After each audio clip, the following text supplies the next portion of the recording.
was sort of a mandatory thing to do. How do you go through a process which you don't really enjoy?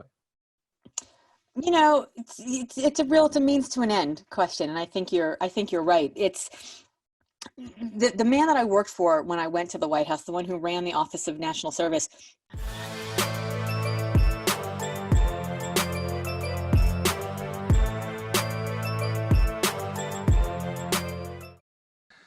Laura, thank you very much for being part of the AskAviArya and the Internet Moguls of the World program. What I'm most excited about and what I always tell people is the shortest distance between two human hearts is a story. And so therefore, we like to start every interview with a story. So what I'll do is I'll tell you my hero introduction, and then I'll ask you to give us yours. Okay.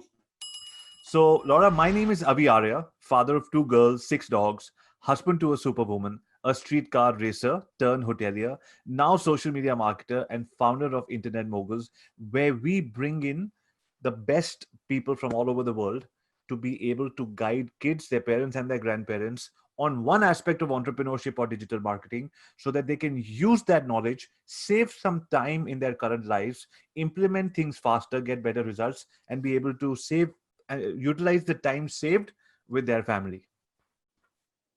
That's fantastic. That's fantastic. Okay, so I can be much shorter than that. Sure. My name is Laura Gassner Otting, and I help get leaders unstuck. Lovely. Perfect. Whatever. And so now we'll talk later about how leaders get stuck in the first place. Great. So thank you for sharing your story. Now, that was a short format story. Now we have a longer format story. I told you my story last time. We would now love to hear your backstory.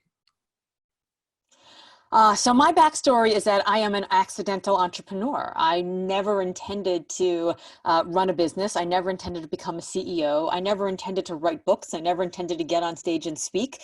But at every moment of my life, at every age and at every life stage, I had something I wanted to do, a problem that I wanted to solve. And I would ask myself, what's the solution that problem needs? And am I capable of providing that solution? Do I have something within my toolkit to provide that solution? And if it is, then what's the right medium through which I can do it? Sometimes it's through, political activism. Sometimes it's through, HR and staffing. Sometimes it's through getting on stage and being the carrier of a mission. Sometimes it's through running a company and helping other people to be better versions of themselves and expand and scale what that is. But for me, I never really pursued the title or the job in terms of ego. I was really more looking for solving problems. And every time I solved a problem that was interesting to me, I found myself in a more and more interesting place with more and more interesting people. Tell us about your childhood. So I grew up in Miami, Florida. I was born in New York City, grew up in Miami, and I was a deeply awkward and wildly unpopular nerd of a girl who went to computer sleepaway camp when I was 14 years old. I went off into the Poconos and out in Pennsylvania, and we learned how to program BASIC and COBOL and Fortran on the Atari computers. This is back before Macs even existed. And I remember there was this crazy company out in California who was creating this computer that had an apple for a logo. And we were all like, what? Macintosh? No, Atari's where it's at, man. Cool. So I was the only girl at that entire camp, basically. Wow. And I still didn't kiss a boy till I went to college. So that paints a picture just how much of a super nerd I was. I had to give a talk last year. I was flown to the Netherlands for a client of mine, and I gave a talk to all of their salespeople, and they do low code solutions for small businesses. And I was like, "You are my people, programmers." So my childhood was very much marked by just kind of I was the kid who just, I went for the A's and I joined all the clubs and I got all the check marks and I did student government and I did all the things and I collected the resume and I did everything I was supposed to do. But I never really figured out who I was until I was much older, when I stopped trying to be everyone else's version of what success was supposed to look like. And I figured out what success was going to look like for me. And then I did that instead. Lovely. At this point in time, I want all the youngsters and their parents and grandparents listening to this. On behalf of all of them, I'd like to ask, when you get the A's and when you do everything that you want to, it's obviously because you are talented and you're driven and you're top 2, 3, 4%. And that's fine. Everybody can do what they want. But while doing that, and now thinking of Laura, all those years ago, and now all the other youngsters who are looking and getting inspired as they watch this, how important is it to strive, do your best, and still okay if it's still get a C? So I think what Is that happens when okay? we're in school, when we're younger, is we take a whole bunch of classes. We take science and we take math and we take history and we take language and we take a foreign language and we take music, and you're expected to get straight A's in everything. But Avi, I don't know about you, but I wasn't somebody who was excellent at everything. I am Sure. really good at certain things. Right. And honestly, trying to be really good at everything and get straight A's and everything was to the detriment of the stuff I was really good at. I actually wasn't able to dig deeper. I have two kids now, they're 16 and 18. So they're in 10th grade and 12th grade. They're almost finishing high school.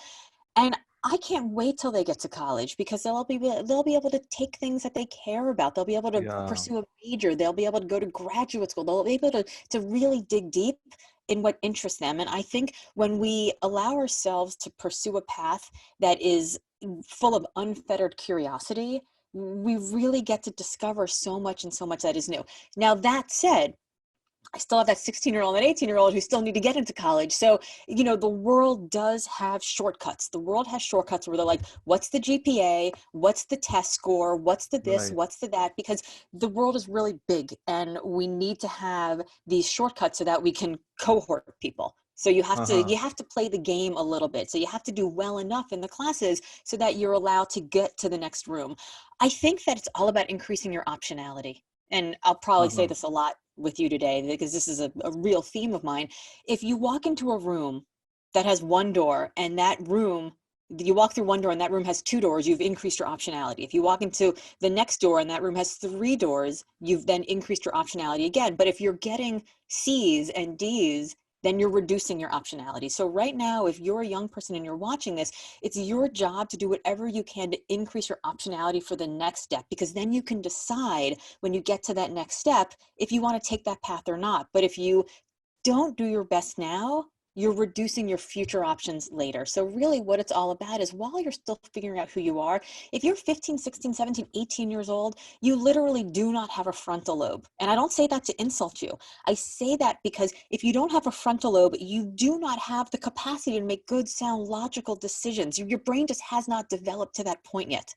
So Avi, when you have young people and they're like, well, I guess I should have this major, I should go to this college, I should pick this Right. career, this trade, this job, this path, you can't possibly know that yet. And the only way that you can increase your optionality so that when you get there, you can grab that choice, you can grab that gold, that I the, love the that. brass ring, is if you've done enough to make sure that you have those options once you get to the point where the frontal lobe is fully formed.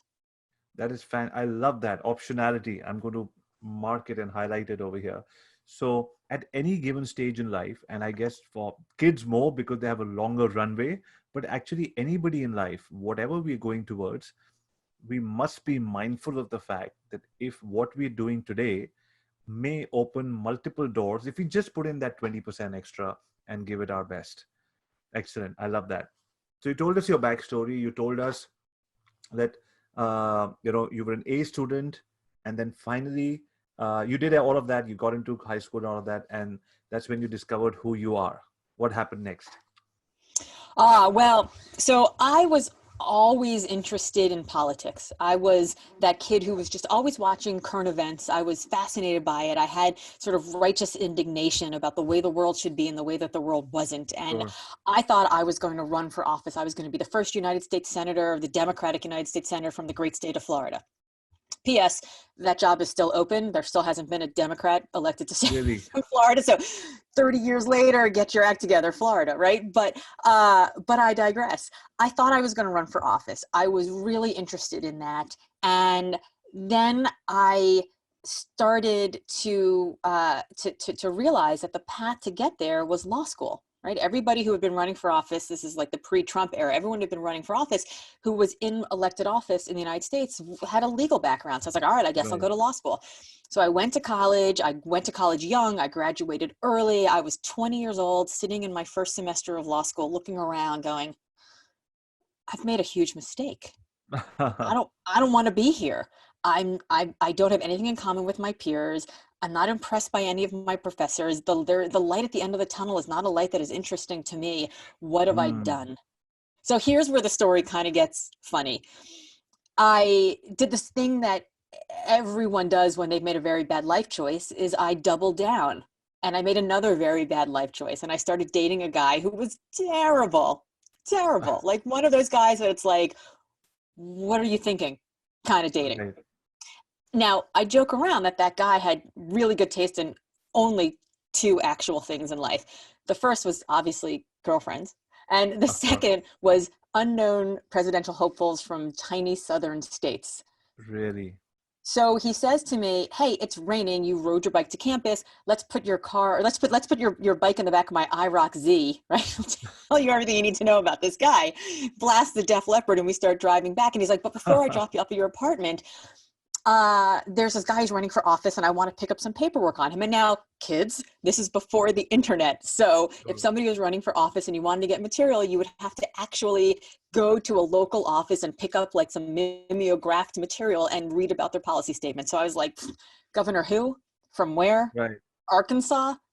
Not a chance. But we stop at the campaign office, and I follow this terrible guy into the campaign office, and there in the corner on this teeny little black and white TV is then Governor Bill Clinton. And he's talking about this idea that there's nothing that's wrong with America that can't be fixed with what's right with America. And he offered as a policy solution, national service, community service in exchange for college tuition. And it was like a lightning bolt hit me.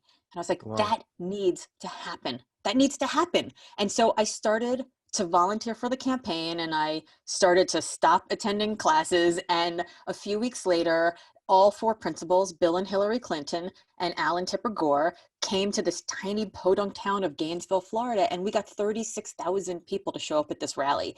Wow. And the National Campaign Office was like, who are those volunteers?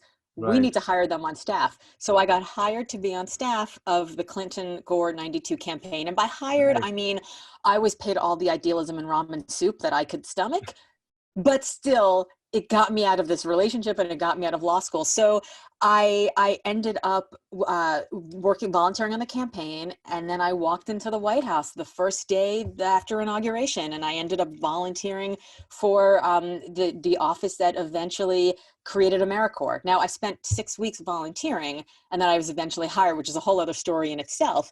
But you know, the path to get me from where I was to where I am now was definitely not a straight path where it was like, okay, that makes sense. You went to college, you figured out who you were, and everything worked out. Absolutely not. At every age and at every life stage, who I wanted to be and what gave me consonance, what gave me alignment and harmony and flow in my own life was totally different. And I had to rediscover that all the time, which sounds like a burden, but was in fact a gift. Well, now, so you say it's a gift in hindsight, obviously, but for people who are right now, because I love your story, from wanting to be a programmer to saying, I want to do law because I want to run for office, and I want to run for office because I want to make a significant impact, but I don't necessarily enjoy the process of becoming a lawyer and all of that. And so therefore you left that and you went straight into the action. You said, let's do the practical before the theory. And, presidential campaigns and all of that, you put yourself there. So you put, like they say, if you want to become something, surround yourself with those people who are doing what you want to do. So between education, just a side question right now, between a real education, which is the process to the destination. And I love the destination. This is what I want to become. I want to run for office, but I need to do 3 or 4 years of law school. For the students and everybody listening right now, what if I'm not enjoying the process, but I'd really want what the process will give me at the end? An opportunity to sit on a table where people will say, are you an attorney? Yes, you can then run for office. For example, if that was sort of a mandatory thing to do, how do you go through a process which you don't really enjoy? You know, it's a means to an end question, and I think you're right. It's the man that I worked for when I went to the White House, the one who ran the Office of National Service, had a lot of people who were just like me that he mentored. And one of them is a man by the name of Brad Meltzer, who I actually happened to know when I was in high school. We grew up in the same town, strangely enough. And he's now grown up to be this multiple New York Times best-selling author of thrillers. And he's also just launched this whole line of children's books. So I recently launched a podcast, LGO TV Big Talk, where I'm interviewing people who have had really interesting experiences in their lives and just having interesting conversations with interesting people about interesting stuff. Sure. And he shared a story on the podcast that we recorded just Friday, where he wanted to go to law school, and Eli Siegel, the man who was our boss, had gone to law school, or sorry, he wanted to go to business school, and Eli Siegel had gone to law school. And Eli said, Brad, you could go to business school, and if you go to business school, you'll do business. But if you go to law school, you could do law or you could do business, right? It's like a really good training for anything that you want to do. Because the lesson behind that is you have no idea what your life is going to be. Like for the young people who are watching this, you think you think that you go to school for this thing and then you are that thing for the rest of your life. And the truth is that most of you will have 3 and 4 and 5 and maybe 6 different careers, not because you failed, but because you keep finding success and finding other things within you. I mean, Avi, look at you, right? You're a race car driver. You're a hotelier. You've been in the travel industry. You've done so many different things. And it's not because you failed at them. It's because each time you did it, you found something else that was interesting. So I think what happens is we think we have an idea of what success will be. So we start on a path to get to that success. But along the way, because we have this unfettered curiosity, we learn things about what that success is, or about what we want, or the world changes. And success still feels like success when we get to wherever it is we're getting, but it may not look like what we expect it to look like. When Limitless, my book Limitless, How to Ignore Everybody, Carve Your Own Path, and Live Your Best Life came out, I did 150 podcasts. I did so much media, so TV. I was on national TV. I was on national TV in the United States and Canada. I did all, you name it, I did it. And I had this one guy on a podcast ask me the dumbest question I could possibly imagine. And it was this: what advice would you give your 22-year-old self who's listening to this? And I was like, I'm going to be 50 in February. I was like, my 22-year-old self who's listening to a podcast that's being recorded over the internet that I'm hearing on my mobile device.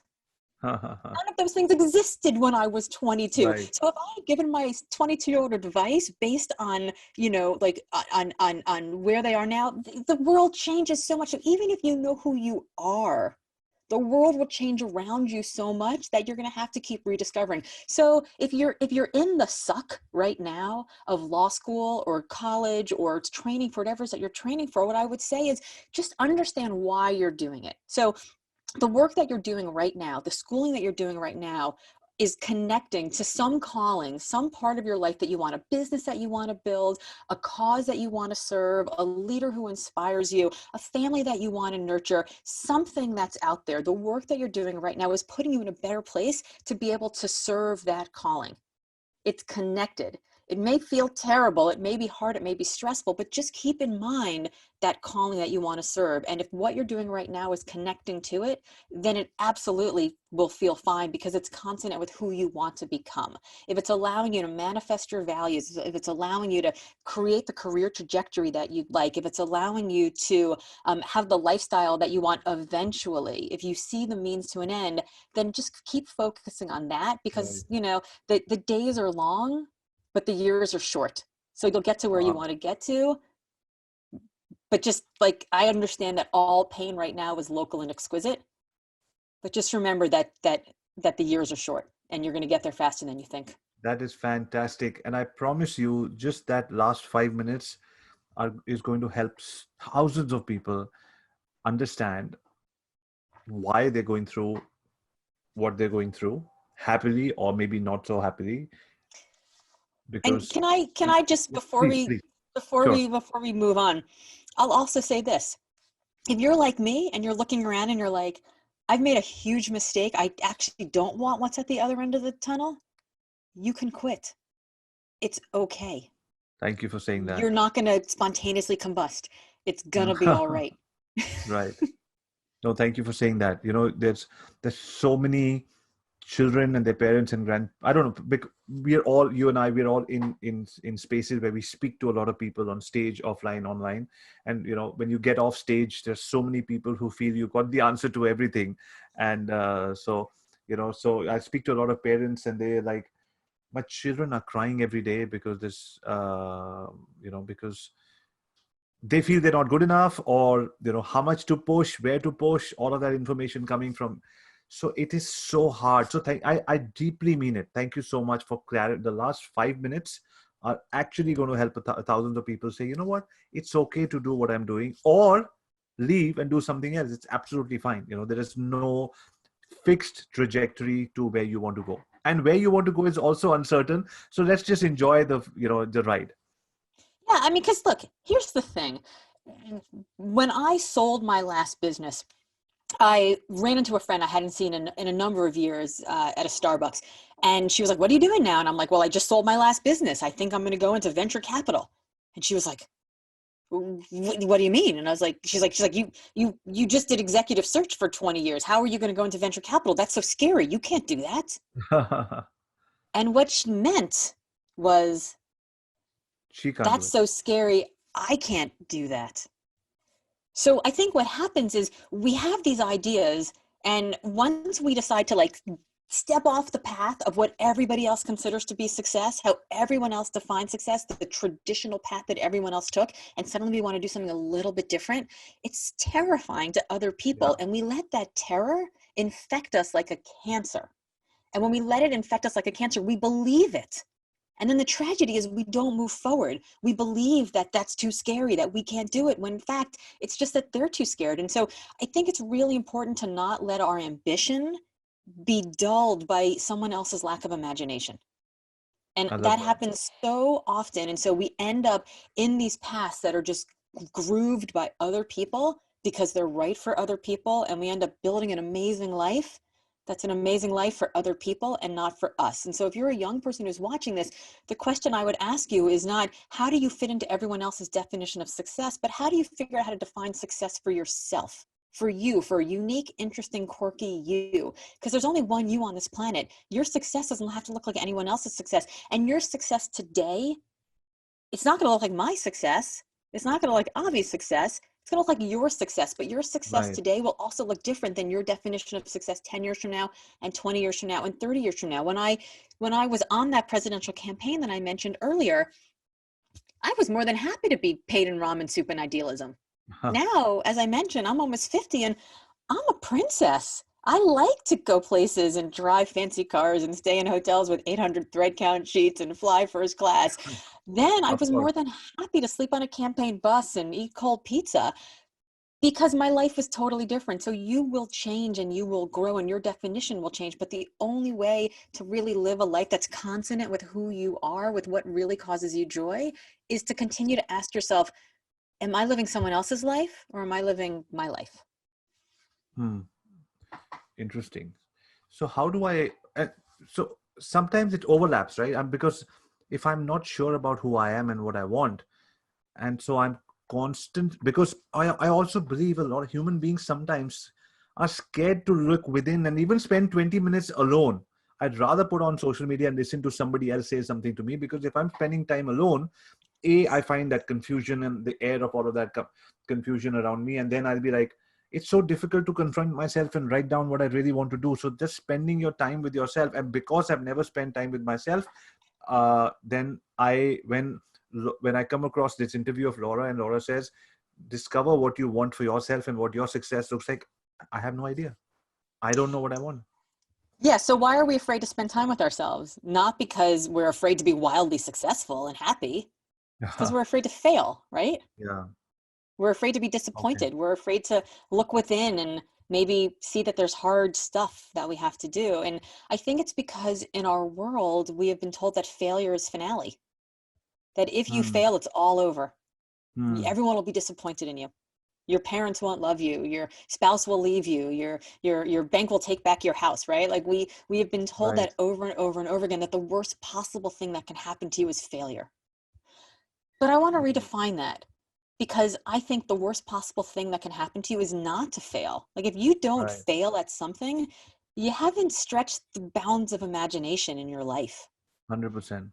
Now, there's a line that I give in my talks when I get hired by companies and by colleges to go out and give these big talks to, thousands of people. And there's a line I talk about how failure is not finale, it's fulcrum.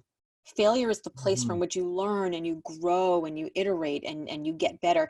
And the first time I gave this talk, I did it at Renaissance Weekend, which is a big, Davos kind of festival of ideas. And I gave the talk, and as I was doing it, I'm like, failure is not finale, it's fulcrum. And then I looked stage left, and there sitting on stage left was Commander Tim Kopra of NASA. And Commander Tim Kopra of NASA has been on not one, not two, but 3 spacewalks.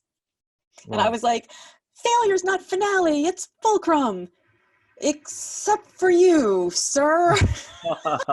For you, it would most definitely be failure. But for the rest of us, as Right. long as there is oxygen in our lungs, you can recover, you can grow, you can try new things. Failure is the place from which you're like, oh, that didn't work, I should try things another way. When they interviewed, I read an interview, I don't know, in Business Week or Forbes or Harvard Business Review or something about the founders of Google.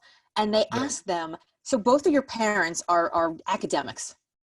Do you credit that with your success? Because you're being so bright and being so experimental. And they were like, no, we're actually both Montessori kids. And now I'm a Montessori mom. So, this is a little plug there, but like we're Sure. Montessori kids. And in Montessori, the way that you learn is that there's never a dead end. There's just always more questions to ask. And so if we look at Right. our lives as if there's never a dead end, there's just always more questions to ask. That failure is not finale, it's fulcrum. It's the place where you're like, oh, I'm not good at that, but I've discovered that I'm great at this in the process. Then we can continue to change and become better versions of ourselves and really expand the bounds of our imagination and what we're capable of doing. But it starts with redefining failure, not as finale, but as fulcrum. And then if we're okay with that, then spending time in here becomes a whole lot less scary. Fantastic. But the thing is, I'm 30 and I should have been, my cousins are successful. I'm 40, my neighbor is successful. I'm 50, I should have been at this stage in my life. I should have had these 2 cars. I should have paid off my debt by now. So, all these questions plague us when we compare ourselves to others. As soon as I hear failure is not permanent and it only is a seeding ground for something new, like while I'm basking in the newfound knowledge of saying, yes, there is no pressure on me, I am allowed to fail because there's no end to it, there can be more questions. Hang on, maybe my spouse, maybe my best friend, maybe somebody says, you should have made a success of your life by now if you followed a path and kept on going from one place to the other. And that again throws off our audience. They throw off track and say, oh my god, just when what Laura said made complete sense to me, and I found that lightheadedness and I said, yes, I can do it. I'm now again plagued by these thoughts of how should I deal with comparison. Yeah. So let's talk about how we look around and we're like, that person's successful and that person's successful and they just bought a new car and they are flying first class and they're doing this. First of all, 98% of that is nonsense. Right? Mm-hmm. Like all these, I call them like hustle porn stars, like all the hustle porn that you see on social media, on Right. Instagram posts of people in front of their G6 and their Ferraris. Frankly, half of those are either rented or they're like someone else's, or they just Oh, they happened upon a Ferrari in the street and they took a picture in front of it. right. We spend so much time judging our bloopers by everyone else's highlight reels. And then we beat Right. ourselves up, this sort of self-flagellation, like I'm not as good as everyone else because they seem so happy all the time. Look at their perfectly decorated home. Well, maybe they're absolutely in debt up to their eyeballs. Oh, look, they have the most beautiful, holiday decorations. Well, maybe they were screaming at their spouse the entire time they were doing it. It was Right. miserable, but they have a pretty picture. Like you really don't know what's happening in someone else's life. So take a step back and just make sure that you know that everything that you see, like objects on Facebook, are not the same as they look and are not the same as in real Right. life, right? So number one, most of that's nonsense. Number two, I think the four worst words in the English language are "I'll be happy when." I'll be happy Hmm. when I get the car. I'll be happy when I get the raise. I'll be happy when I get married. I'll be happy when I get divorced. I'll be happy when I lose 5 pounds. I'll be happy when I gain some muscle, whatever the I'll be happy when.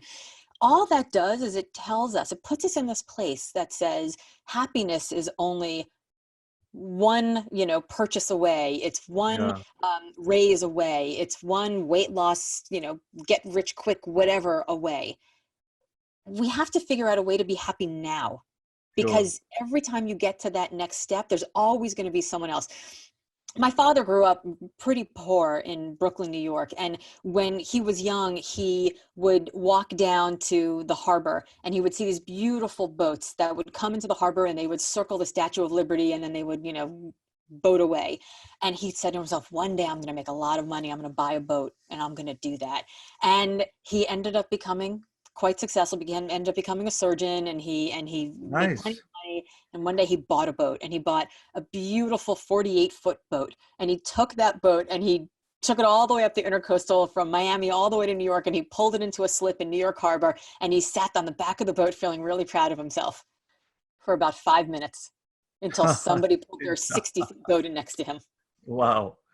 So the lesson is someone's always going to have a bigger boat, because when that guy pulled the 60-foot boat in, you know what happened next? Somebody pulled an 80-foot boat, and there's always going to be somebody who has more, who has better, who is richer, thinner, prettier, faster, whatever the thing is. The question is, why are you running a race that you don't even necessarily want to win? Right? So Yeah. if what you're thinking is, I could make something of myself, these people are already in college, these people already have their degrees, these people have a side hustle where they're making this money. Is that what you want? There are people who read my book who said to me, it's incredible. It allowed me to not apologize for wanting to have that full on corporate life where I'm just going 100% all and not having Right. children and just doing the whole thing in corporate life. I've had people who are like, thank you for writing this book. It allowed me to come out of corporate life, buy an 1800s farmhouse, and go grow my own food and make my own energy, right? Love that. Two people get completely different messages out of this book, because the message of the book is, if you're giving votes in your life to people who shouldn't even have voices, then you're giving away autonomy over your own happiness. You're continuing to say, I'll be happy when society tells me I've gotten the next checkbox. I'll be happy when society tells me I've gotten the big enough boat. And what we have to do is we have to say, what's going to make me happy? What's going to make me happy? Maybe, a completely different life, Avi, what's going to make you happy. But we have to find that within ourselves at every age and at every life stage. I love that. And I loved what you said, at every age and at every stage, because it changes things, move, and that's natural, and it's okay to understand that it's going to move. You want something different at a different stage in your life, and then all of a sudden you work for something you don't want it anymore, and that's fine too. So, Laura, you talk a lot about, you were off on a bike with this gentleman you were dating, and you went to this office and you found Bill Clinton playing or talking on a TV screen, and changed the trajectory of your life. And then you met a friend of yours recently who told you, how can you become a venture capitalist? And so, do you believe in coincidences, in serendipity, in things happen, and you should be aware of things happening? And you and I mean, these kind of, I've always believed that amazing things are happening all around us. People are coming to our lives. A television show, anything that you're doing is coming for a reason, and you choose how to react to it. Do you believe in all of that? Oh, I've just been reading a whole bunch of stuff about like radio frequencies and, what's happening like in your brain and like the brain chemistry. And it turns out that the CIA in the US actually, like as early as like the 1940s, were doing experiments and looking at people's brains and trying to figure out how you can influence decision making with all this subliminal stuff. So I don't really believe in coincidences. I believe in alertness. I Hmm. I think that, you know I think that there are moments in time where you are open to different opportunities because Right. you've either shed some baggage from the past, or you've finished a project and you just have more time, or maybe you finally decided that you believe that you're worthy of the next thing. I always Right. say to people, the way that I get people unstuck is I can see them. I can actually really see them. I have my superpower is that I'm able to look at people and in pretty short order, figure out what they can do, what makes them special, and reflect it back on them in ways that either they can see it for the very first time, or they can actually believe it for the very first time and act upon it.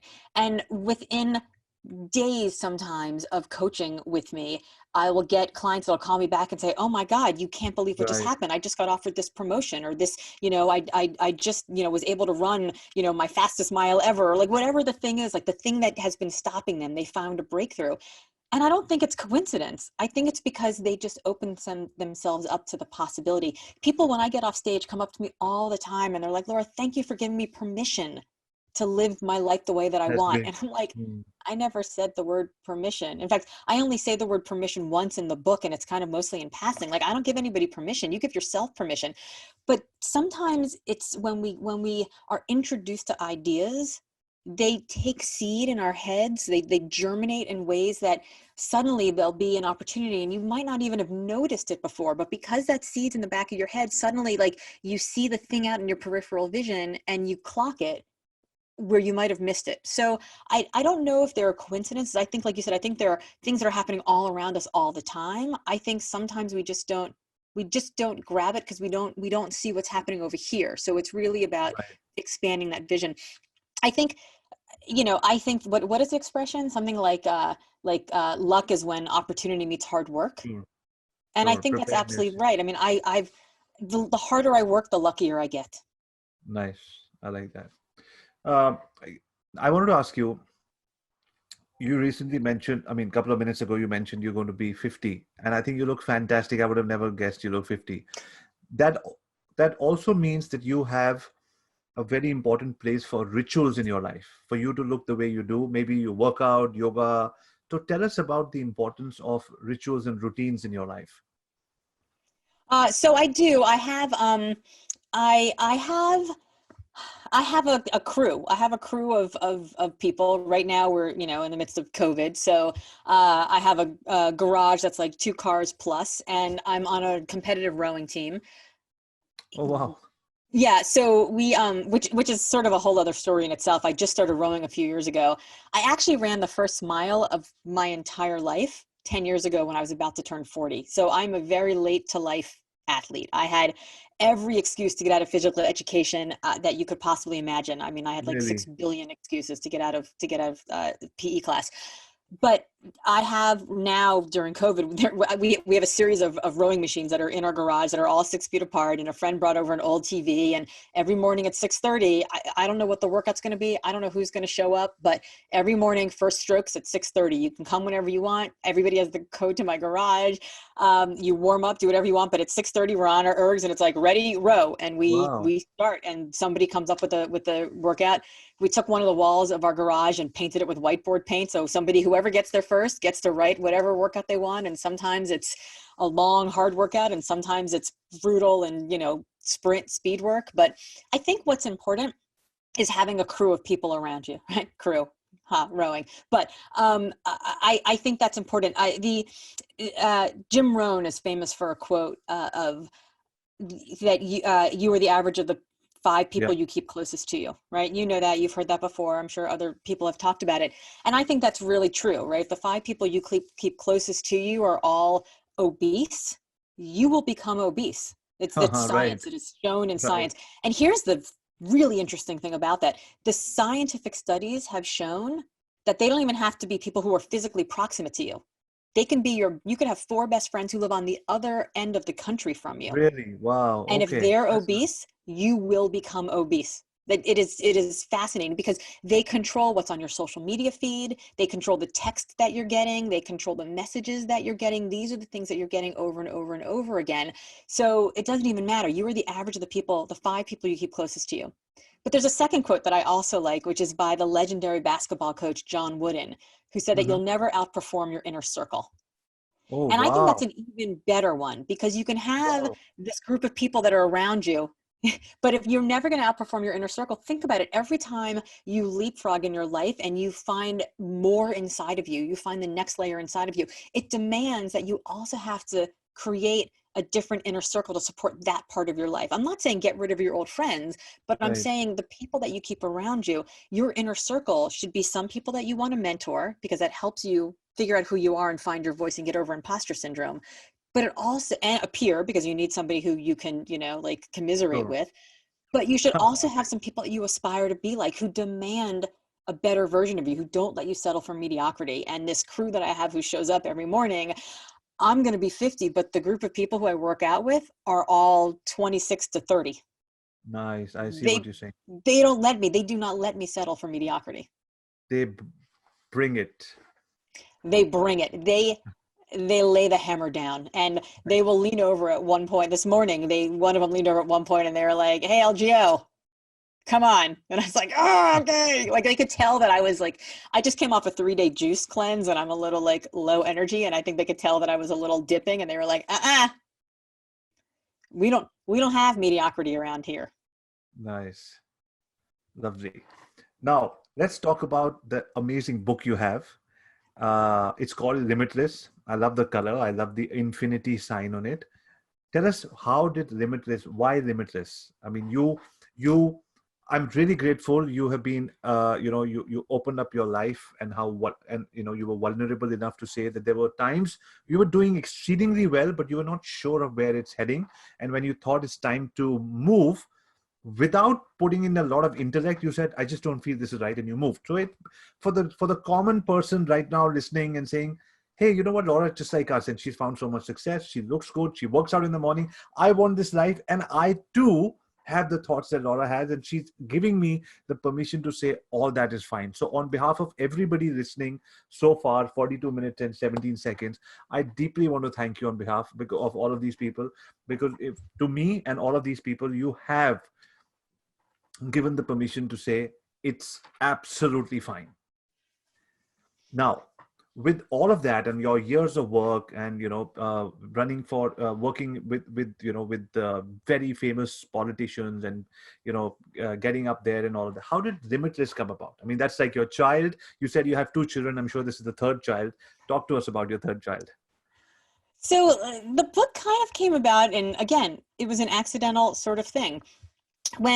I very quick story, left the Clinton White House. I thought I wanted to get back out on the campaign trail, and my mentor at the time was like, "You're 25, so you're way too old to be a campaign staffer and eat cold pizza and sleep on high school gymnasium floors, but you're too young to be the domestic policy advisor. So you should talk to my friend, Arnie Miller, who runs a big search firm that does specifically nonprofit work. And you'll find a job at a nonprofit, hide out for 4 years, and then come back and do something big on Al Gore's campaign." And I was like, great, sounds terrific.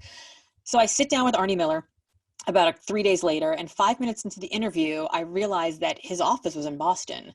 And the boy I'm dating at the time, he was much better than the one with the IROC-Z, was about to move to Boston. So I was like, I should just come work for you. And he was like, you should come work for me. And I was like, great. What do you do? And he was a headhunter. So I became a headhunter. And by the way, the boy did move to Boston, and I moved to Boston, and now we've been married for 23 years. So that story worked Wow, out. that works out. But Fantastic. I became a headhunter, and I did executive search work specifically for nonprofit organizations. And after being there about 4 years, learning really from the best and the brightest about how to do this work in a way that I thought was meaningful and so high quality, I realized that there might have been a different way to provide services to some of our clients that couldn't afford the really expensive services that we were offering. And I walked into his office and I was like, "There's a better way," and he was like, "There's the door." Basically, it was like, you could keep doing the work the way that I'm doing it, or you could leave. Yeah. And what I realized, because I had figured out that there was a solution that the clients really needed, I couldn't keep providing something that I didn't think was the solution, because if you're not the solution, what are you? Yeah. You're part of the problem. So I left in this moment of righteous indignation and rage, and I started my own company, and I ran that for 15 years. And about 10 years into it, I had this moment where I realized I hadn't learned anything new in a while. And I really enjoyed the innovating and the iterating and the changing and the figuring out how to do the work better than it had ever been done before. And when you're a CEO, your job is to figure out what the market needs before the market even realizes that it's got a problem, Yeah. right? If you're the Yeah. CEO, you have to figure out 18 to 24 months ahead of the market. Whereas your staff is like, if they're doing really well, they're focused on today, this project, this client, this Good. problem. So the better I got at my work and the better they got at their work, the further apart we were. And I was just kind of lonely. I wanted to keep iterating and I wanted to keep innovating. And they were like, can we just take the car out and see how fast we could drive? And I was like, no, but we could do this other new interesting thing. And they just didn't want it. And so I just had this moment where I thought, you know, what they really need is somebody who is super geeked out about the work. And that's not me. And that was a moment of emotional maturity that I'm proud of myself for having, but it took a long time to get to realize that I could keep running this firm forever, but I'd be bored, and they actually need a different kind of leader than me. I should go and give them the leader that they deserve. So I turned to my business partner, who was the leader that they deserved. And I was like, you know what? You should lead this company. And she was like, I don't want to lead the company. I'm not a CEO. I'm not you. And I'm like, yeah, but they don't need me. They need Right. you. So just like each of us need different things at different stages, so do our communities and our countries and our companies. So I left. And again, I thought I wanted to do venture capital. And then I spent a lot of time interviewing with venture capitalists, and I realized I didn't actually like them. I was really interested in the work, but I didn't want to go work for some guy, and they were all guys who wasn't going to have my best interest at heart and was interested in sort of the churn of money making versus Wow. actually creating impact in the world, like actually doing something that was meaningful. So I got very involved in Hillary Clinton's presidential campaign and was taught, they were talking to me about possibly running presidential personnel, you know, the people who decide, the cabinet secretaries and Nice. the ambassadors, you know, big job. And during that time, I also happened to be chairing an arts auction for a local nonprofit. And a friend of mine introduces me on stage to like give the big talk and raise the big money. And she's like, this is my friend Laura Gassner Otting. She dedicates her life to philanthropy. Now, remember, at this point, I'm not employed because I left my business, sold my business to my team, and I hadn't figured out the next thing I want to do. So I am now the chair of an arts auction at a gala dedicating my life to philanthropy. And I look down at my hands and I'm holding a little plate and a cocktail fork. And I'm like, I don't know if I want to stick the fork in my eyes or her eyes. And there's nothing wrong with dedicating your life to philanthropy, but I was just like, it is not a complete story. And Right. I need to be like, I'm a serious person. So I went Right. home that night and I bought lauragassnerotting.com, heylgo.com, my website. And I started blogging about some of the things that I see in the world, some of the problems, some of what I think is the problems that are out there that we're not solving and why. And one of those blog posts got noticed by somebody who was the executive producer of TEDx Cambridge, which is the largest TEDx outside of Big TED. Lovely. Called me up and I answered the phone on speakerphone driving my kids home from school one day. And I will never forget this. She asked me if I would consider, she's like, that last blog post you did, it was terrific. You should do a TEDx talk about it. And what do you think? And I said, no way. In fact, I think I dropped a couple F-bombs. I was like, no, that's terrifying. I don't want to do it. I'm not interested. No, thank you. Goodbye. I hung up the phone. Kids, my 14-year-old is in the car next to me and he looks at me and he's like, Mom, don't you always tell me I have to do hard things? Right. And don't you always tell me that if it doesn't challenge me, it doesn't change me? And don't you always tell me that life starts on the other side of the fear? And I was like, yeah. And he's like, so what gives, Mom? Huh? Right. So I call her back and I say yes. And 6 weeks later, I'm standing in the little center of that red circle in Red front of circle. 2,600 people at the Boston Opera House with like gold gilded walls and crystal chandeliers, giving my first ever public speech. Oh, first ever public speech. Wow, First fantastic. ever public speech. And it was terrifying.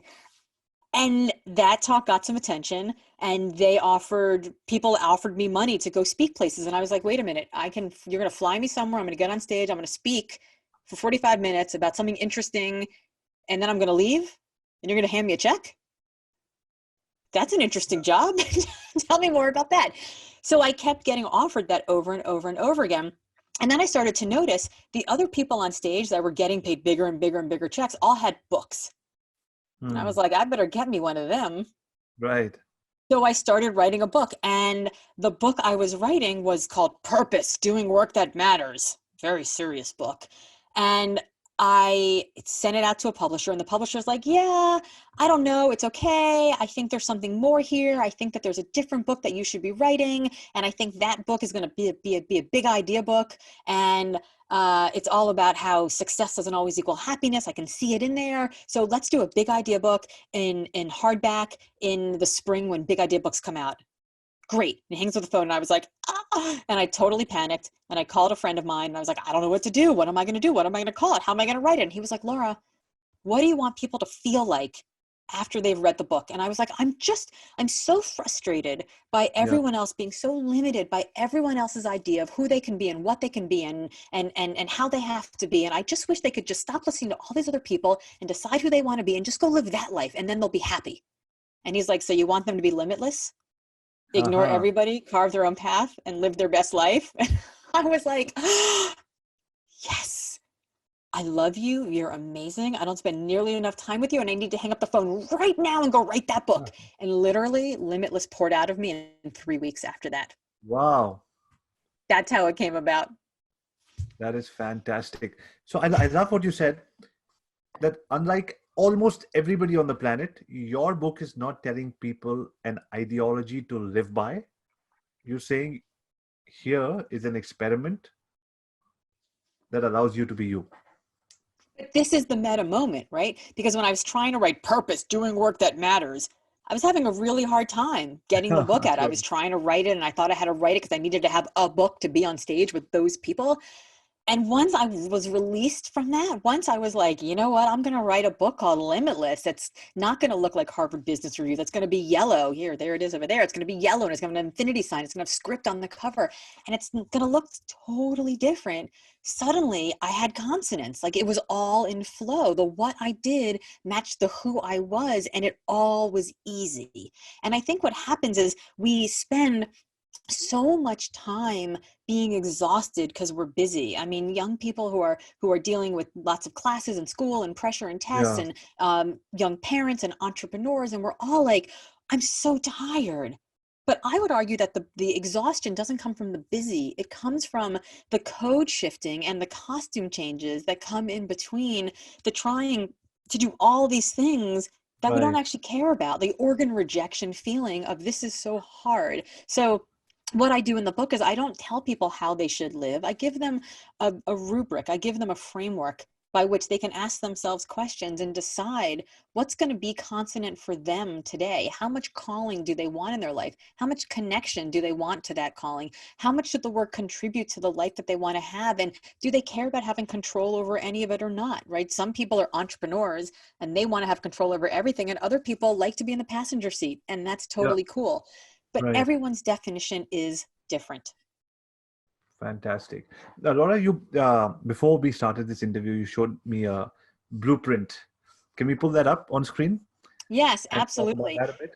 Lovely. So I created, we've talked a lot today about the elements of consonance, of calling, connection, contribution, and control. We've talked about a lot of the things that people, the questions that people say to themselves, like, I'm not ready. What if I fail? Or I haven't done this before. I don't really know. This is all uncertain. Or like, what if people don't like the person that I'm going to be? We've talked about all these things. And so I put together for your audience, and they can find this at heylgo.com/Avi.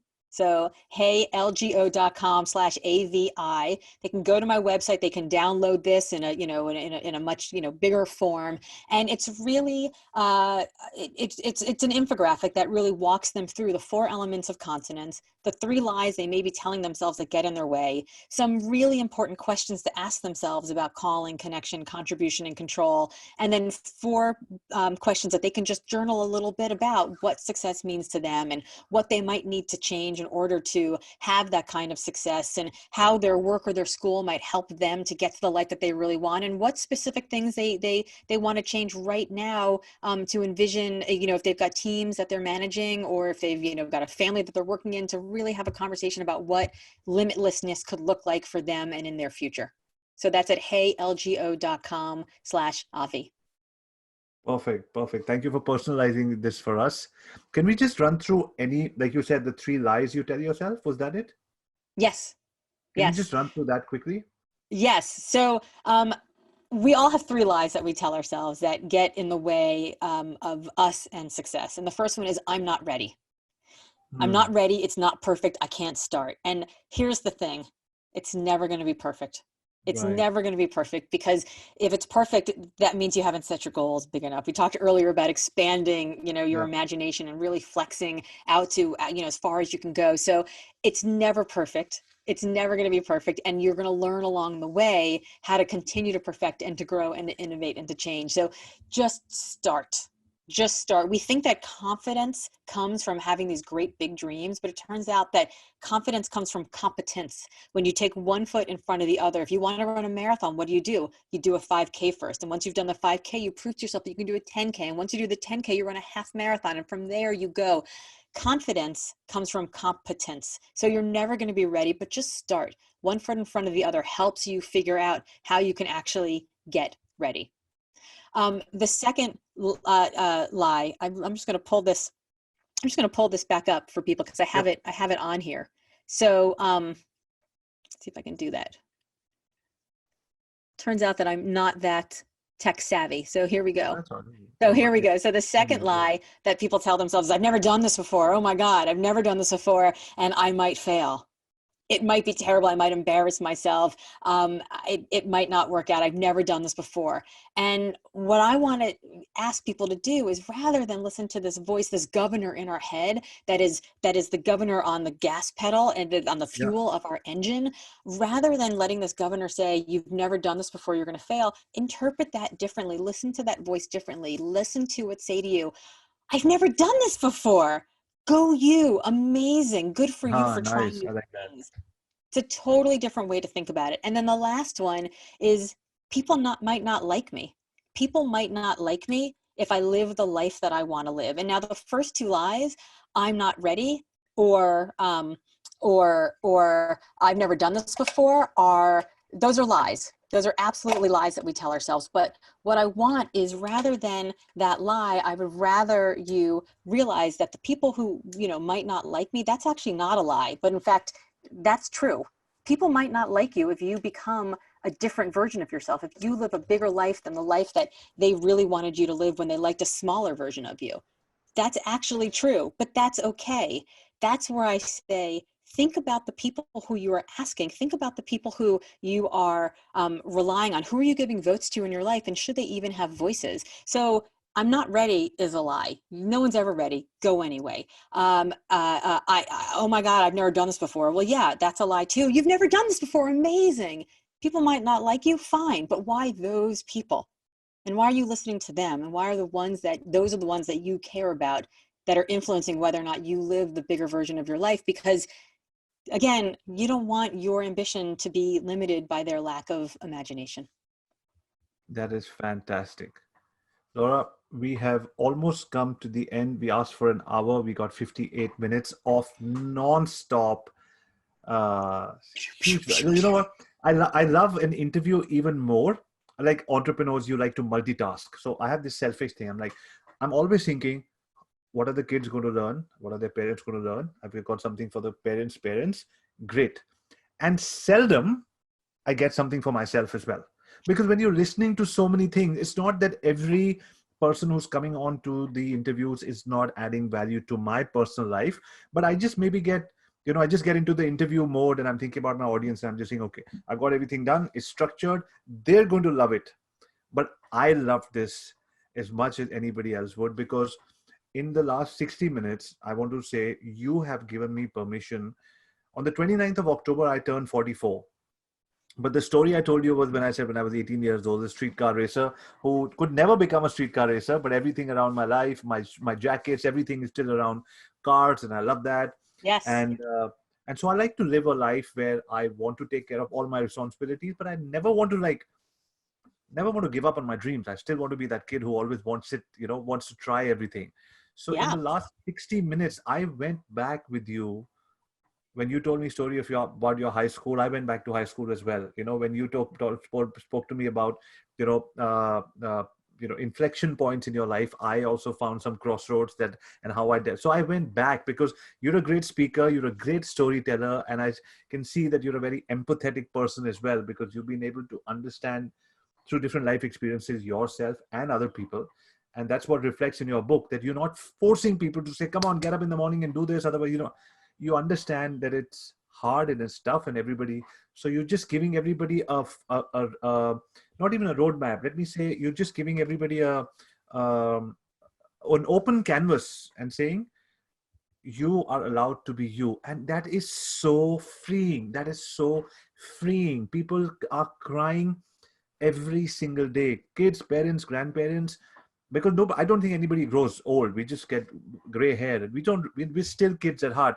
We've still got unresolved problems and issues, and we still like to cry. Not necessarily be tears, but we still cry about things we want to talk to people about, or things we've not spoken to people about. And I want to be as vulnerable as, because your 1 hour talk allows me to, to open up and be vulnerable, to say that all of us have the ability to be who we are, but we're scared, we're nervous. What will people say? I'm not ready, all of those things. And when you say it in a format to say, you're not telling anybody to be anyone. And I keep repeating that because your book is not saying be this, be that, you're saying just be limitless. And this is how you become limitless. Be So you. thank you The from the, world needs yeah. you to be you. And the world, I mean, the world is a terrible place right now. We need people to be the best version of themselves they can be. And here's the thing, if I tried to be you, Avi, I'd be a total failure at it. I could come really, really close maybe, but I could never actually be you. And if you tried to be me, you'd be a total failure at it. But what we can be, and what we could be so, so, so well, we could be so great at, is being ourselves. So I want people to be themselves, to be the very best version of themselves that they can be. And what do you have to be today? You just got to be better than the you that you were yesterday. That's it. That is just fantastic, Laura. On behalf of everyone who will be listening to this right now, before, during, and after, people who are going to be in the post production, the editors, because I know when they listen to every single word and they send me comments saying this was fantastic, and I know this is going to blow it out of the park. So thank you Hey, editors. so much for your time. Thank you so much. And again, if people want to check it out, they can go to heylgo.com/Avi, and it will be there for them. And thank you so much for having me. This was great fun. One last question before we let you Yes. go. Entrepreneurs who want you to speak for them, or hire you to for consulting, or want to buy Yes. your book or whatever, how can they reach out to you? So all my good friends call me LGO. So my website is heylgo.com. So hey, heylgo.com. And everything about my speaking, my coaching is all on that website. The book is available on Amazon.com. It's available at Barnes & Noble. I think up in Canada, it's at Indigo. And really anywhere fine books are sold. And if you can't find it, just reach out to me. I am at heylgo on all the socials. That is fantastic. Thank you very much.